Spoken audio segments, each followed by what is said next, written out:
So with tension, having excess tension, and this can be obviously a factor of excess inflammation, it's not necessarily a good thing. But in certain movements, especially with exercise, it is a good thing. If we're trying to lift heavy shit, it's really important that we have tension so that we don't pull something. But more importantly, it's, can I or do I have the ability to create tension and release tension? So can I actually create tension in my body when I would like to? And can I actually release tension when I would like to? And a good way of thinking of this is, hands up who's ever stretched. I'm guessing we've attempted a stretch, right? Now, when we go to actually stretch, right? What happens when we stretch? We're putting our muscles into a lengthened position. We're potentially increasing a little bit of tension through that muscle because it is being stretched.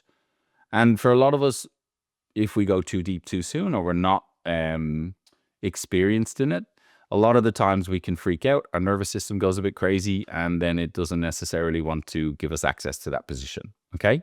So that's where your ability to release tension is super beneficial. Okay. So understanding the two sides of the continuum and you finding your happy median or your ability to move between the two is what's really, really key, depending on the exercises that you're doing. Okay. So generally what I would say, and again, I'm giving you information before we get in and try it, is most people want to put themselves in a deeper position than they can actually facilitate right now. So if we think of, I'll show this dynamically, but if we think of you trying to actually get in and, let's say I want to stretch my hamstrings, okay? So I'll use this as an example. So I've got the chair or a bench, something that I can elevate my foot. I'm going to square off my hips, and then just even leaning forward is already stretching my hamstring, okay? What I always recommend for people is go to your 70%, even your 60%. If you're a complete beginner, go to your 20%. Go to the point where you could still talk like I'm doing right now, where you can focus on your breath and then start to move from that position, okay? The other thing that we're going to go through to help you is also seeing that we have bolsters. I have a yoga block. I've got even this nice blue padded mat. The better or the more comfortable your body feels in the position at the start is definitely what's going to give you more access to actually getting into deeper positions. Does that make sense? So I'll make the beauty of this sort of thing is you can actually test it. You can test it right now. And the way you would do this, so we'll go back to just using the hamstring as an example. So there's two ways of doing this. One is you can make the actual area feel comfortable. The other is that you can create the contact that you would like from the closing angle. Now I'll show you what this looks like. So let's say I want to stretch my hamstring. Now, what I'm focusing on here is stretching my hamstring. I am not focusing on straightening my leg, all right? Because the straightening of the leg is only a visual. This is me with a straight leg. This is me stretching my hamstring. I can also do this and still stretch my hamstring, okay? So as a beginner or as somebody who's maybe not well-versed in this, what I would suggest is when you have something, so let's say a block or a cushion or a book, I can now compress down onto this. So now my body feels supported. If I'm somebody who's here and there's nothing here, then what happens is my body can actually feel a little bit nervous, okay? Because it understands there's a distance there, but it doesn't understand what that distance is. As soon as you make contact, that's going to make you feel a little bit more supported. So from this point, then what we do is we start to work towards straightening that leg, but only where we feel whatever our tolerance is allowing. So if it's 20%, 30%, 40%, all the way up to 60, okay? Now, I said you could also use the back as an example. So if you were doing this on the floor, again, I'm focusing on stretching the hamstrings, not just straightening the legs. So now I have a bolster underneath my knees, and so I can take a big deep breath in, and then I can start to try and find that little bit of a stretch in my hamstrings. So we see that? So again, my legs are not straight, but I'm still getting a nice stretch in my hamstrings. So I know this might seem a bit kind of meticulous, but the idea is when you understand these things, every exercise that you apply, when you apply it with this strategy, it shouldn't matter whereabouts it is on your body for you, okay? It's understanding the how and the why, so that way then when you do see an exercise online or you are in a program or getting coaching, you can really start to digest this information and regurgitate it for you as an individual, all right? Because we have to appreciate everybody who's here has different hip structures, okay? So already we're going to have to try to approach it different. We might even be in a different physical position because of whatever way our hip structure is. I'll say one more thing in relation to this, which will be valuable. And then what I'd like you to do is, then what I would like to do is just go through a few little things that you can start to feel that tension increase, release that tension, so that you can actually understand what I'm talking about, okay? Now, there's a few things that we can use to our benefit. So obviously, if you've only just entered into this world of working on our hips and I guess, or at least just wanting a little bit more golden nuggets towards it, here's one to think about. So if I wanted to stretch my hamstrings and I was quite a beginner, me as a coach would recommend that you try to let gravity assist you, okay? And the way you would do that is generally from a standing position. So I showed you trying to touch my toes in a seated position, but when I do it here, I have my whole body weight to assist. Does that make sense? So if I'm on the floor, I nearly have to lean for it myself, okay? If I'm standing, now I can use this, this big fat head of mine to 6 kilos or whatever it is, and then the rest of my body to just help me to try and get down to this position, okay? We can still apply the same method that I just said. Can make the body feel nice and strong. So we can still get nice and strong in this position. Okay? So it's giving us a real good understanding of how to approach it. Now, in terms of exercises, this is where I would like to now start to get into a little bit of movement of what we're trying to do. Let me just let that person back in just because they were here.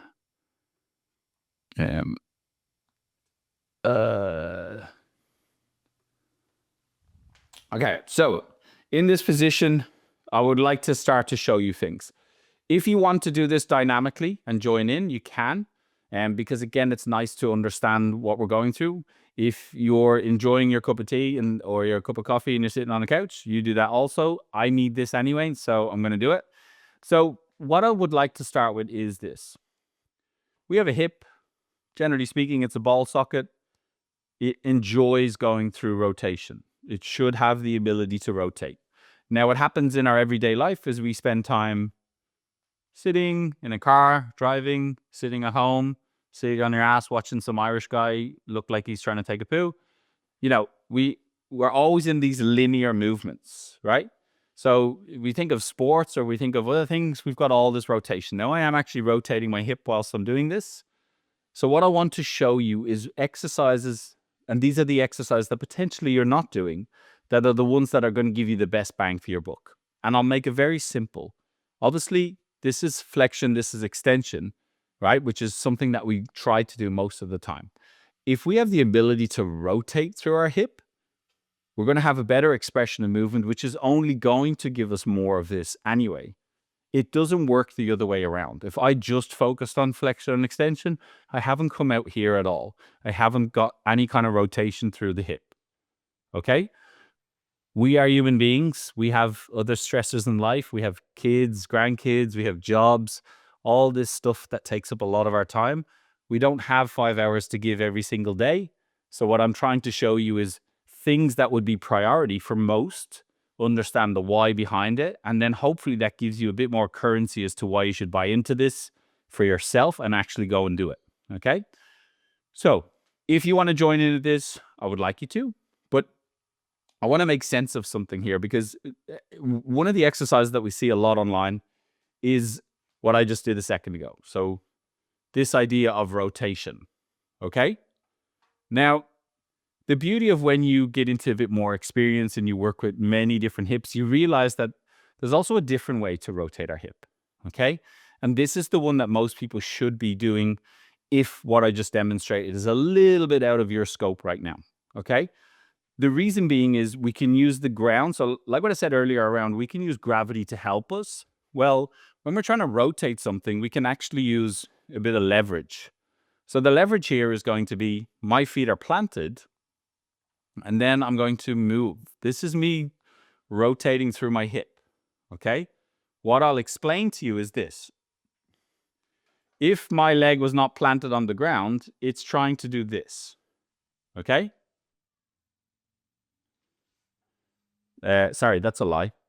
If my leg is planted on the ground, it's trying to do this. So I'm trying to internally rotate. I had to think about that for a sec. So I'm internally rotating, okay? So when I'm here, by me, make it more visual for you, by me doing this, I'm internally rotating because my leg can't move. So my hip is doing the movement over it, which is my focus is trying to get this leg to roll in. So all you are thinking about doing in this position is trying to rotate in, okay? Because for a lot of people, when they actually try to do this, we see these weird and wonderful things happening because the ball or the head of your femur has no ability to rotate. And I'm talking about the people that we work with are, they've got atrophy in there, they've got arthritis in there, they've got a lot of nasty things there that don't want to give them any expression of movement, okay? So what I would like you to focus on, think of a train track. So we've got a bit of a gap. We take a split stance. And then what you do is you reach towards the front leg, okay? Because I want you to encourage yourself to reach towards the front leg. Now, as I'm doing that, I'm keeping my legs planted. So if I've bent my knees, I'm staying in that same position, and then it's a hinge from the hip as I reach across, okay? I want you to understand, though, if you're somebody who can do these, then potentially that's not going to feel as challenging. But I want to give you the why, or at least I want you to show you the stepping stones behind all of this, okay? You'll also notice, if you try the other leg, that generally speaking, we have a difference, okay? So by me planting the legs, I'm giving myself that leverage. I could also, if you were a bit nervous about leaning forward, by the way, you could also do this by actually holding on to something and then reaching like you were threading the needle underneath your arm. You could be doing that also, okay? If you want to increase this, by the way, all you got to do is shift your butt back. Okay, so if you want to increase the level of difficulty on this, you shift your butt back and then you reach across. Now, if you're somebody who has tight hamstrings, as an example, it might even start to get more the outside of the hamstring as well, up towards the glute. So again, if you are spending your time sitting, it's a nice way to get into that, especially if any of these weird and wonderful exercises that you've seen online are a little bit too far out of your grasp. This is obviously stretching the glute, but so is this, okay? So it's a nice way if, get up and down off the floor is not super easy for you, or getting up and down out of a chair, all right? Now, that mainly is giving us some level of rotation. It's obviously not giving us the same level as this, but we have to appreciate that stepping stones is what allows us to get better. So I want to show you another way that you could set up for getting a bit more rotation. One of the easiest ways to do this is to try and understand the ability to rotate your hip. So what I'd like to show you is this. It looks really, really weird, by the way. That's okay. What I do here is I'm going to bend my knees like this, okay? I'm going to try and show you from a visual, but I'm going to roll my hips back. So I've got quite an arch on my back. Do we see that? Or like a bit of a, yeah. Now what I'm going to do is the total opposite. So now I'm tucking my pelvis. So all I'm doing here is I'm rotating my hips. Do we see that? Now, what we can do then is we can straddle a chair or a bench. We can straddle a chair or a bench. Now, if we don't have much rotation happening through the hips, then what we do is we can always bring this closer so that I can. So all I'm trying to do now is rotate my hips. If that feels easy, and go a bit lower. Know that you don't have to have this, but we are human beings, and generally what happens is we like to have a target to work towards, right? We always have, well, what happens is like, when do I get better? So what I recommend then is we go lower. If that feels easy, we go lower. But all the while, the movement is coming from my hips, okay? So I want to make something very clear here. I am not just pushing my chest out and trying to touch the bench. What I'm trying to do is keep my ribs pulled in, stay quite tight, and then think more of hinging from my hips, okay? A good way to think about this is if I put my hands behind my back and I soften my knees and I just did this, I want to try and keep pulling my shoulders back as I come down and come back up, rather than doing this, coming down and then just rolling my back. So we want to keep the back quite flat and the movement comes from my hips. Does that make sense? So we want to try to keep, I say the word neutral spine, but we want to keep a little bit of bracing, but think more of the rotating from your hips. The way you do that is shift your butt back. So let's say I've planted my feet on the floor. I've softened my knees a slight bit. Now the first part of this movement is I just take a breath in and I think more of pushing my bum back. So as I push my bum back, then I let myself hinge. So I'm hinging from my hips, but I'm really pushing my butt back. Do we see that? So my feet are here. When I stand back up, my hips are here. Okay, so I'm pushing my hips back behind me. So my feet are still in the same position. My feet are still in the same position. You see how much I'm pushing my butt behind me? And that's what's lengthening my hamstrings. Again, if we were nervous about this or, we wanted a bit more confidence, you could always do it like this. Hold on to something or leave it there like a table or something, and then you can just shift back away from it. Okay? If you're finding this challenging, this would be an alarm bell to say this is a priority. Okay? When you say fixed, flexed, or extended, do you mean, my hips are flexed? So what happens here is this. This is hip flexion, okay? So the best way to think of anything here is what I personally think of. I have okay length in my hamstrings. So I always try to get my bottom ribs to touch my quads. So if I unlock my knees a bit, and then it's all about me trying. What I try to do is, I'll come a bit closer because you don't see me go low. I try to get my ribs to touch my quads. So when I come down, I'm really trying to get low. Okay, but you see how my back is staying flat? Okay, it's not about touching the floor. This would be me touching the floor, right? So actually what I'm doing is I'm sucking my stomach in, rolling my hips behind me and keeping my back flatter. So my hips stay above my toes here. Then it's my wrists that stay above my toes as I go down, and I push my hips back, back, back, back, back. So you will feel a lengthening in your hamstrings, okay? Now, one of the things that I like to give people here is kind of like a different thing to think about, okay? Most of you, when you're doing that, you're probably thinking of the stretch that's happening in the hamstrings, or at least that's the first thing that comes to mind, because as I push back, I can feel that. So in between this, what I would like to do is, because when I'm doing it, I'm focusing on the closing angle, all right?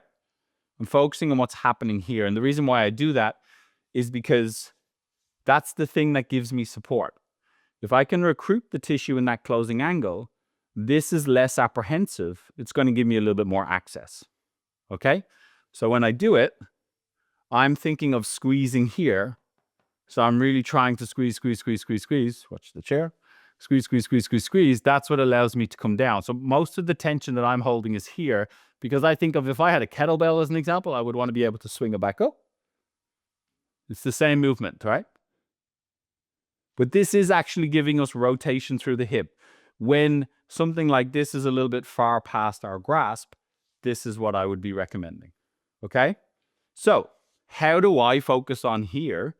Well, this is why you'll see a lot of the times I give you a variation of these exercises where I do want you to use that area. So a good way to challenge yourself on this is to do exactly what I just said there. So you could, as an example, hold on to things. Just go through 10 repetitions on this and then hold for 10 seconds. Okay, so I'd like you to try that. We just go 10 of bringing your knees up, really thinking of here. So when I'm doing this, I'm thinking of engaging this area as I try to pull it up. So I'm really trying to squeeze, squeeze, squeeze, squeeze, squeeze. Okay, you might get a few little pops. I get a few little pops. I also know my hips are a bit off square. So what I recommend is get through 10, hold for 10, swap over for the other side, okay?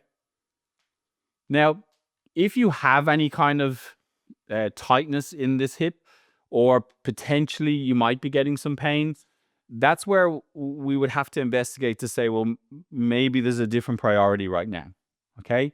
And that's where lengthening and strengthening that area would be good. What I would recommend, though, even if you are getting a bit of pain in there, is make sure, so I always think of where my belly button's at. I always look down first, and I make sure that, am I actually off center? Like, am I a little bit skewed here? Are my hips a bit rotated? So sometimes doing this in front of a mirror where I can actually watch what I'm doing, because generally speaking, a pain when you're doing a movement is a signal from the body, okay? So we have to investigate to see, if I'm off center trying to do it, I'm bringing something into a position it probably doesn't like, right?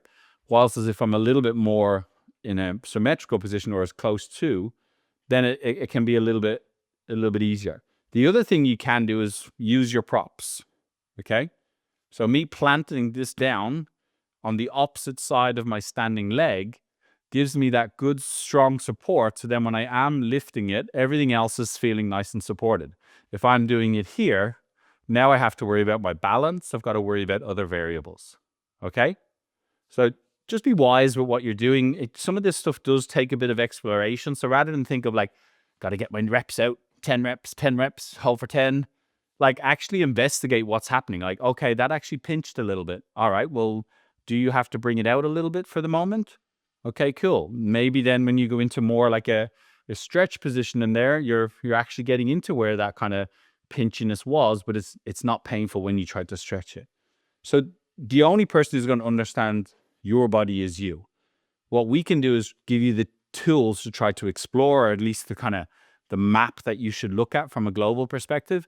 And then it's more about you getting in and understanding you as an individual. Okay? So what I would really focus on, as I mentioned here, is your ability to rotate, especially if this sort of stuff is out of your grasp, in that it's poppy, it's clunky, it's painful, it's causing you to just hinge, you don't feel stable doing it. That's where I would recommend other ways of rotating, which obviously I've mentioned. One is actually rotating through the hip, so over the head of the femur. And then likewise here, we can do both legs at the same time. So again, if you're condensed on time, that's where something like this would be good. The beauty of this as well is you could also put a weight plate on your back. You could start to add some more weight to this movement. You could have a weight here to allow it to be a bit more challenging. Okay? So there's always ways of making things a bit more challenging. What I want to really try and reiterate through this is just around the little tips and tricks that you could apply to your own kind of practice. Okay?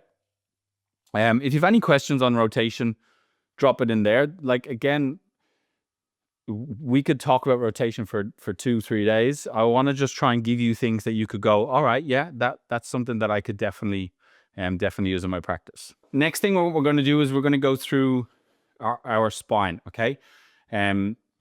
So very specifically, I want to use what I just told you to bring you into what I would like you to do with your spine. And this is where it can be a lot more time efficient. So one thing I'm a big advocate for, I am one of the laziest fit blokes you'll ever meet. So if I can find a quicker way to do something, or if I can find an easier way to do something, I will find it.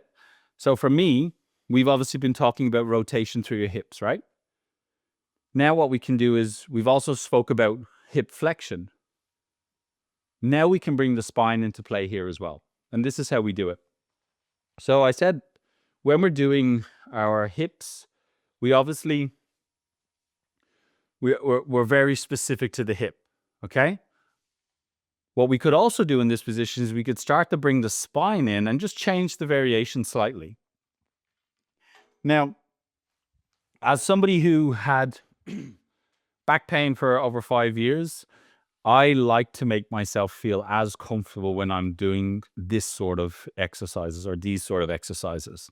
So a block is really beneficial for this. This is something that I found really useful just by placing it in between the legs. And the reason being is if we have any instability in the hip or if we are sitting a bit off center, this is where this can be really beneficial. The other thing you can do is you can also do it right beside a wall or like a post so that you know you've got support. So you can be doing it close to a wall, all right? The more confident you feel doing this, the better. Now, I've set my feet up just hip width apart. For something like this, I would like you to look down and just see is your left and your right foot in the same angle. Then what I'd like you to do is just to unlock the knees a little bit because the focus on this is actually more what's my spine doing. Now watch me for the first rep just so that I can give you a little bit of cues and then I'd like you to get in and try. So what I'm going to do, I showed you earlier about this kind of rotation of our hip. I'd like you to lock your hip into position here, okay? Then from there, I'll bring my hands onto my legs. They're going to be like a road mat down to my toes. And then I'm trying to create this nice big rounded back. So just watch for the first rep. I'm going to tuck my chin, roll my shoulders forward. If I get to a sticking point or where it doesn't feel really nice, I squeeze the block. So the more tension I keep by squeezing the block, the better. And then I'm really just going to allow gravity to pull me down as low as I can go. When I get to that position, I feel okay. I can just have a breath or two here. Then I try to tuck my pelvis as I come back up. So it's nice, slow, and controlled. Okay? This is a really good way to de-stress your nervous system as well. We have so many nerve endings traveling through your lower back. So it is imperative that you are comfortable in this position. That's why a block or standing beside a wall is really beneficial when you want to do this. If your back is still apprehensive doing this, maybe you're not ready for that variation. If you're not ready for that variation, I'll show you a different variation now in a second. But try one or two of those reps first of all. So really lock your pelvis in. There will be a certain point where you have to let your hips go back out. That's okay. But the longer that you can keep that pelvis tucked in, the more of a stretch you're going to get on your lower back, okay? So let's give that a little go, see how that feels.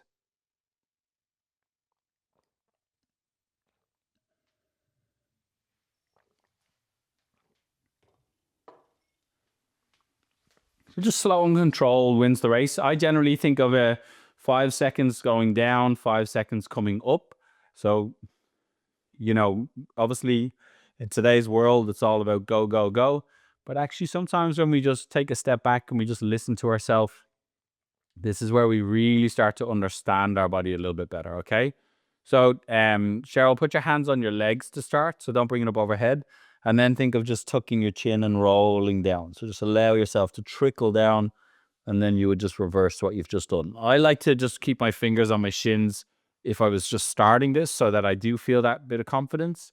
Again, as I said, if there's any kind of apprehension here, you could be doing it beside a wall, having something in between your knees, just to remind you that when the tension increases, just squeeze the block a little bit, try and soften your belly. Now, what I'll always give the cue whenever things get super intense is as you breathe in, you could tense everything, but then as you breathe out, just try and keep your stomach as soft as you can. It'll be really, really beneficial here, okay?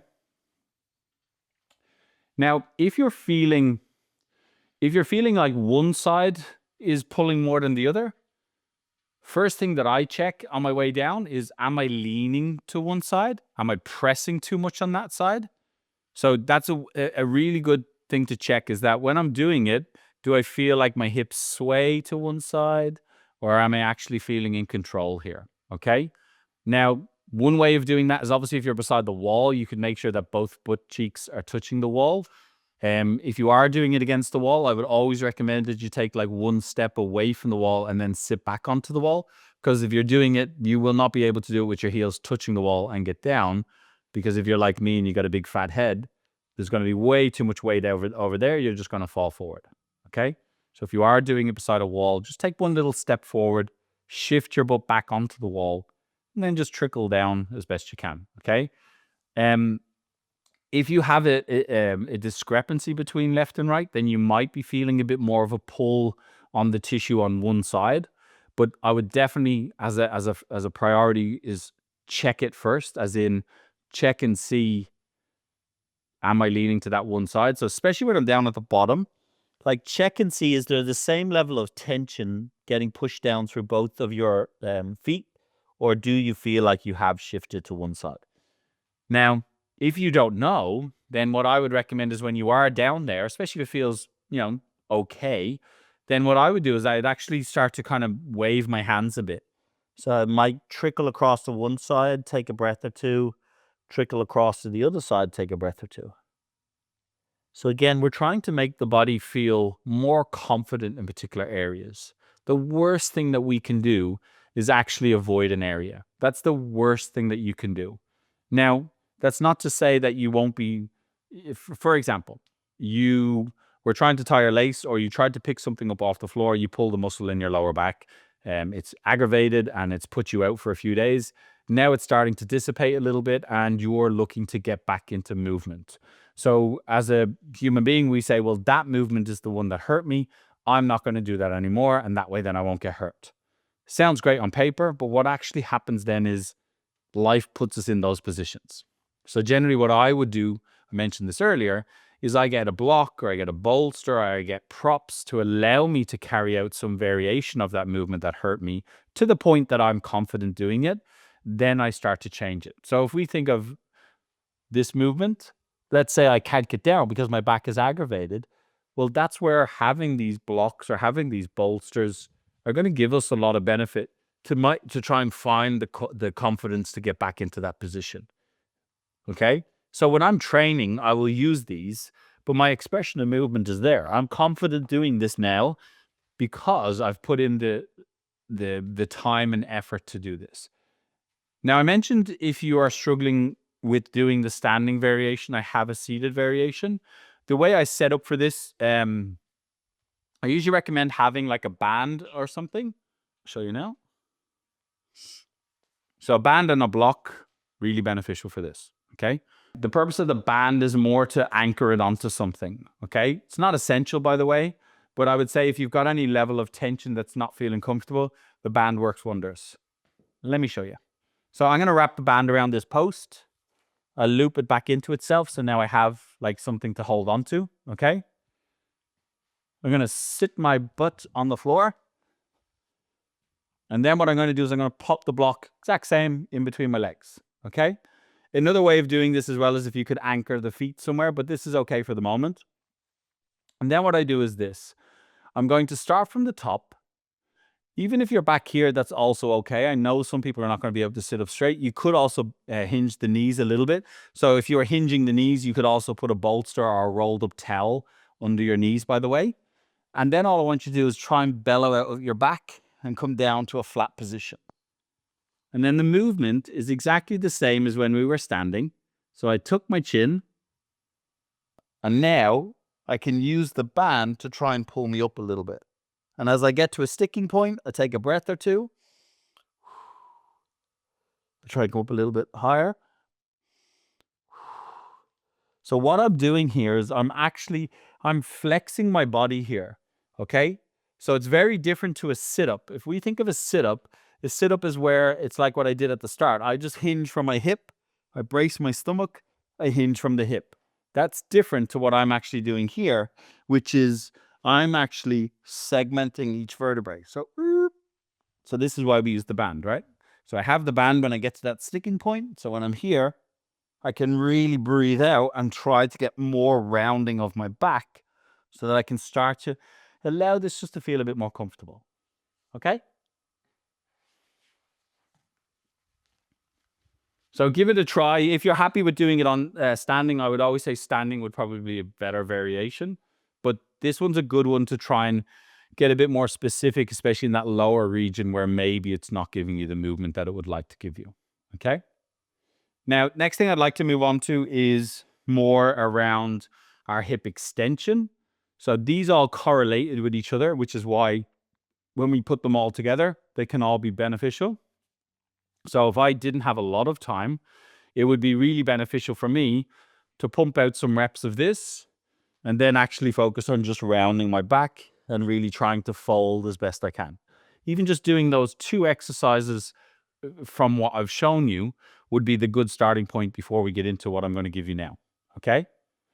Now, if we do a lot of hip flexion, and we have been sitting on our ass, and we have been driving, and we have been doing all these things, that's not going to be good long term if we don't do anything to counteract that. Okay? So we still want to be strong in this position, but if we're very strong in this position and the tissue just likes to stay tight, then what actually happens is you get up out of your chair, this doesn't want to extend, and then we have to find the movement from our spine. So now we end up with like a tightness in our back or pinchiness through our back, when actually what we're looking for here is the ability to extend our hip to get us in more of an upright position. Okay? So the way we would do this now, I actually had one of my clients go through this over the weekend. He's actually on the call. But for a lot of us, going through some of the variations can be quite challenging in the sense of when we're trying to actually get into these deep positions. A lot of the times we could see something online, we could be trying to follow it, and then all of a sudden, if you can't do it and you don't understand the why behind it, then you just say, well, that's not for me. Right? So I'm going to give you 2 variations to show you what I'm talking about. So one variation is going to be on the floor. Now, as I said before, with the idea of what we're trying to do here is we're trying to find a level of comfort as we start. We spoke about that, right? We're trying to find a level of comfort from the start. Here's the level of comfort that I would like you to find. You don't have to do this variation, by the way. I am going to give you another one, but if you can get down on the floor, this would be a great variation, okay? So what I'm going to do is this. I have placed my knee onto a mat because I have, I've got a previous knee injury, so I don't want to aggravate it, okay? From this point, I'm going to allow my hip sink forward, okay? Before I let it sink forward, there's something that happens automatically to me, but I want to reiterate it to you. When I'm here, I want to try to tuck my pelvis. So I spoke about this earlier about rolling our hips. I want to try to tuck my pelvis before I do anything in terms of moving forward, and I want to really build tension in that glute, okay? From that point, then what I do is I start to shift my weight forward. I'm going to make something very visual to show you that it's not just about how it looks. This is me with my pelvis tucked, trying to get into a stretch position. Everybody see that? Now, this is me without my pelvis tucked. So if you were just watching this from an outside point, this would look better, right? But actually, for the intent of trying to get a nice stretch, this is better for me. Now, the purpose of the bolster at the front is, I spoke about this earlier, when your body makes contact with something, when you make contact with something, it will make you feel more at ease. And you can literally test that right in front of me, okay? So all I want you to do here is tuck the back toes and really press your hips down. And just find that level of tension. I also have a bench beside me because I don't want to have to worry about my balance here. I want to feel really supported. And I just want to take some good, decent breaths here. So a big, deep breath in. And the big challenge is to try and soften the belly as we breathe out. Now, if getting up and down off the floor isn't feeling that good for you, then what you can do is you could do it elevated. So having support, you could still do it like this. And this is what I went through with one of my clients over the weekend. We focused on really tucking that pelvis before we did anything. The front leg, I got them to move it in front where you're going to be confident when it starts to bend. And then I had support from something to allow me to come down, okay? Even if your quads are super tight here, that's super fine. That's totally fine, okay? So if your quads are super tight here, find the point where is your 30, 40% that you can actually focus on your breath. If your quads are super tight here, guess what? This is a priority because this is going to help to lengthen your quads. So it's okay if it feels like uncomfortable. It's okay if it feels a bit nasty because it's probably your body is not used to it, and so it's saying to itself, "Hey, that's a priority for me right now." Okay. What I like to understand is that you might not have super tight quads here. And in that case, then it's probably going more up into your hip flexor, which is the ideal position eventually. Okay. So that's the beauty of doing these sort of things, is that sometimes they'll just really highlight actually what you need to work on. And so rather than shy away from it and say, oh, my quad's super tight, I can't do that, it actually should be quite the opposite. It's like, my quads are super tight, I need to do that more. And that's what I want to show you here. So when we think of wanting to improve our range of motion in these positions, what I always recommend is build the tension. So I said earlier on about creating tension and releasing tension. So in this position, what you can be doing is you could be pushing your foot down into the bench, which is going to start to recruit the tissue that you have stretched. And when you are doing that, you do it very, very lightly to start. So it would be very, very light to start. It's like, okay, that's manageable. I'll go a little bit harder. That's manageable. I'll go a little bit harder. That's manageable. The more often you do it, then you kind of know what your ramping sensation is like, right? So you could go, okay, right, I'm there. I hold it for 5 seconds where I try to breathe. Then I don't move my hip position, as in I don't lose this position. And I see by breathing and softening my belly, does that allow me to go a little bit deeper?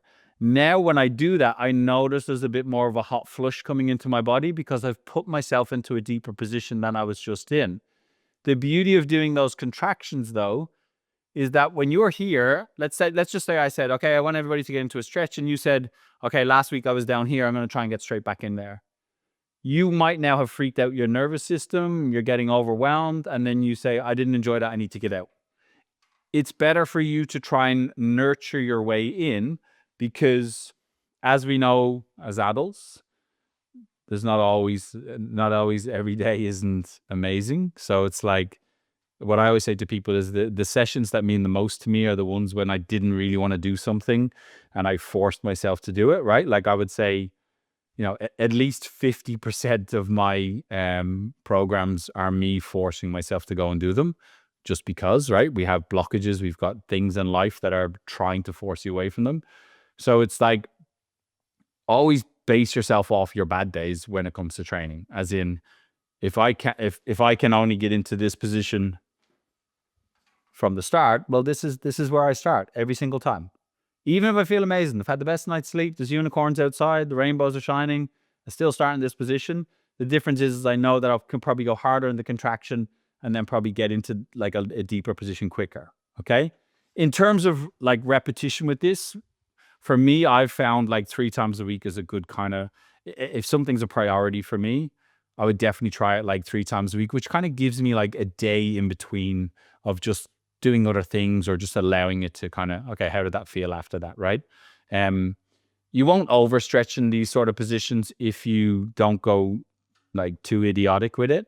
I have overstretched them, but that was because I got very fixated on it. And then when we overstretch something, we can create an imbalance or a weakness. So I think every kind of second day, if it's something that's super, super tight, and this is the benchmark that I usually give to people,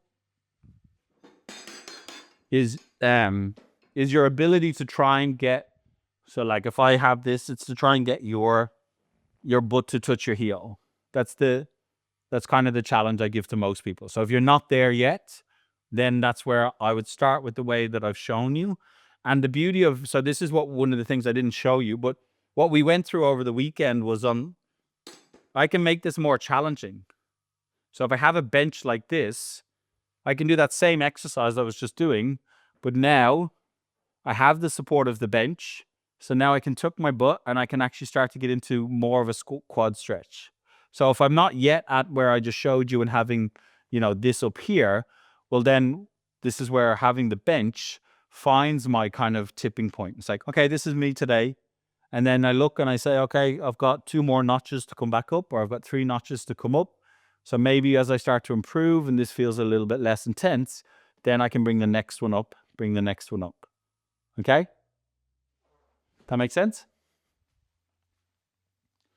All right, what I would like to go through now is a little bit more kind of, if you've got anything that you want kind of specifically, um, if you know, if we've got anything specific to you in that you'd like me to go through. All right. I know there's a lot of information, and again, I'm trying to just touch on the things that I think are super beneficial that you could literally do at home that are going to give you great bang for your buck. One thing that we didn't go through is extension through your spine.